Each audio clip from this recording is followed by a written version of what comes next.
UFO, UAP, unidentified flying object, unidentified aerial phenomena, more recently, unidentified anomalous phenomena. They have had many names over the years. Long before social media and before smartphones and before videos were going viral, sightings of these objects were often captured on film, sometimes clear, but usually blurry and almost always debated. And while these objects have appeared over time in many shapes, triangles, cigars, orbs, there's one form that has remained more iconic than any other, the classic flying saucer. A shape so deeply rooted in UFO history that even now, almost 80 years later, it still captures attention. In this video, we will be taking a closer examination of 3 lesser-known disc-shaped UFO sightings. Welcome to UAP Revisited. Hey everyone, my name is Phil, and welcome to the very first episode of UAP Case Files Revisited. Since this is my first video, I'll just give you a really quick intro to the channel. The goal here is simple. For now, I want to go back and revisit older UAP and UFO cases, especially the lesser known ones, some that may be nothing more than a couple of old photographs from the film era. A lot of these images were buried on old UFO forums and reporting sites from back in the 90s and early 2000s. And unless you were there at that time, there's a really good chance you probably haven't seen them yet because they just haven't made their way to social media. So I'm not here to prove everything, I'm not here to debunk everything. I just want to take an honest look, perhaps now with 20, 30 years more knowledge and a bit of disclosure that's been leaked out to us. Maybe we can see new similarities and context that we couldn't see or maybe understand yet back then. I was thinking the channel motto would be old cases, fresh eyes. So let's get right to it. For our first case, we're going to be looking at 3 different disc sightings. Small cases, but when you place them side to side, suddenly a lot more interesting than they first appear. And it all starts with a report that I first read over 20 years ago on UFOcasebook.com. Case that came in from Weyauwega, Wisconsin. The witness account is, and I quote, "My son and I were visiting a friend of mine in Weyauwega. I'm reluctant to reveal the exact location out of concern for my friend's privacy as well as my own. However, the general location is just north of Main Street on the east side of the 110 and south of the train tracks. My boy was sledding in the snow and I was taking pictures. It was in the evening and it was starting to get dark pretty quickly. My son pointed up to the sky and we noticed some lights coming in from what I believe was the southwest. At that point, I just pointed the camera up and took the shots. The object really gave me the impression of a balloon except for the lights. They seemed to cycle all different patterns. The object passed almost directly overhead and then headed south towards the train tracks. As the object passed, I could make out more of a disc shape than a balloon shape. I just remember my son asking me over and over what it was and I didn't have a clue." End quote. Now, looking at the actual photos, whatever this object was, by this point doesn't really resemble a balloon anymore, at least not to me. The underside lights are especially interesting. It's a similar recurring pattern we are used to seeing in a lot of classic disc reports. Now, of course, a couple of photographs and one witness account are not enough to prove anything, but the report itself does feel honest enough, just simple, unsensational, no dramatic claims, no attempt to build a story around it, just a strange moment and a couple of photographs. And then, around 4 years later, another report caught my eye, again in Wisconsin, this time from Green Bay in 2007. Now, I first saw these photos on UFOevidence.org back when they were originally submitted. The report came from a woman who said her husband had witnessed the object and taken the photos himself. She later submitted them online. And these images, unfortunately, are the kind that immediately create a problem because they almost look too good. And that's one of the biggest paradoxes in ufology. People ask for clear photos, bright photos, detailed photos, and then when they get them, first reaction is often, "That's an obvious fake. That can't possibly be real." And honestly, I get it. This one looks almost exactly like what people would hope a UFO photograph would look like. There were some online debates back when this surfaced. I know some people claimed it may have been a model, specifically a Starship Enterprise toy from Star Trek. But after going back through old discussions and forum posts, I couldn't find anything to definitively prove that either. It mostly became one of those explanations that people easily accepted just because it was easy to accept, but it was never really confirmed.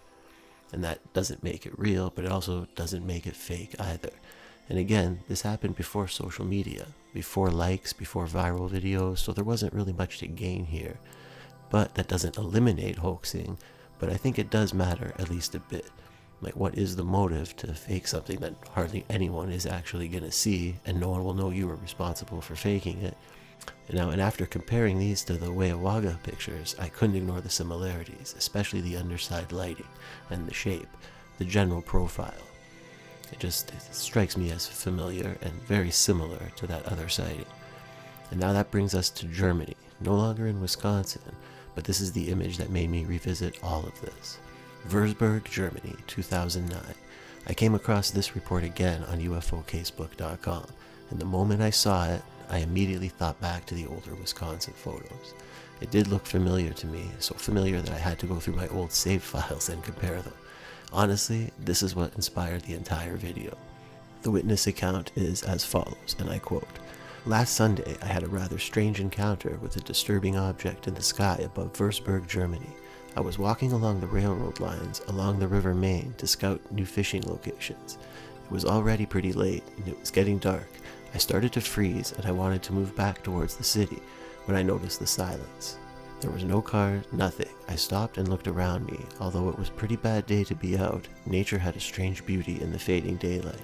Suddenly I got a strange feeling in my chest, like when I was standing on a vibrating platform, but only very faint. Suddenly I felt weak, and then I noticed an object in the sky. It was hovering just at the base of the deep hanging clouds and disappeared every once in a while into the moving clouds, maintaining its altitude. There was no sound except for some light wind, only the strange humming feeling inside my body, maybe like pulsating electricity. I have no idea, I haven't felt like that before. At first, while it was still pretty close, I didn't move at all. I was like in shock. But while it slowly moved away, I realized that what I was seeing might be quite unique and took out my cell phone. I wanted to take a picture, but the display wasn't working right. The images had stripes and pressing the trigger didn't do anything. Only when the object was already pretty far, it worked. I shot the attached picture, and then, seconds later, the disc was covered in clouds once more, and I never saw it again. As I work for the local city administration, I cannot give you my real name. Nobody would take me serious anymore here in Würzburg. I never really believed in aliens or UFOs, but this thing got me thinking, and I actually have no satisfying explanation for it. Maybe you guys know more about this thing, especially because it doesn't look like the typical UFO that I have seen on the many silly photos on TV. Regards, Martin."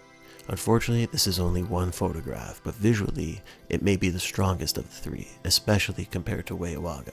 The lighting, the overall silhouette. If this image is genuine, I would personally say it may very well be the same object, or at the very least, something built on the same design. And what makes this one harder for me to dismiss is the witness account. Now, this person wanted to remain anonymous to avoid ridicule at work since they did have a position with the city. That makes me think that they're less likely to be hoaxing this since they're never going to really gain anything from it if no one knows who they are. So it's just something to keep in the back of your mind as well about the honesty of the reporting.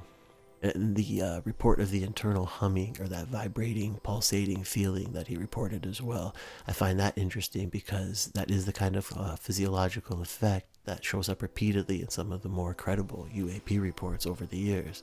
Again, not proof, but interesting nonetheless. And now, if we place them all side by side, the similarities become harder to ignore. Disc-shaped, low altitude, silent, except for a feeling.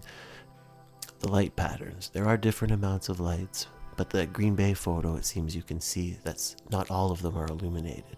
To me, this implies that it could control which or how many are on at any time.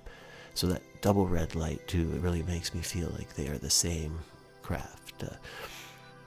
All of these feel, strangely ordinary in the way they're reported. Like I mentioned again, no press push, just, to the UFO blogs at the time, or you wouldn't even really call them blogs yet, but no fame, no documentaries were getting made, just people reporting something they couldn't explain.